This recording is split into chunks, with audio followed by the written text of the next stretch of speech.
Kaon na tayo mga dong. Kain na tayo mga idol. May inihaw kang tilapia mga idol. Saan ka ba mga idol? Pakasarap tong ulam namin ngayon mga idol. Oh. Inihaw na tilapia, inihaw na pusit.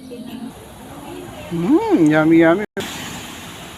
Kain na tayo mga idol. Masarap kumain dito sa Tanay oh. Makulimlim, malamig pa ang panahon. Yan, sa silong kami ng mangga mga idol oh. Meron nga. Ayan mga idol oh, may mga puno ng lansones, avocado, star apple. Ayan mga idol oh. Pakaganda ng paligid namin dito sa Tanay oh. Ayan. Lapit lang kami sa kalsada highway mga idol tong pinupunta namin dito. Ayan, kainan na mga idol.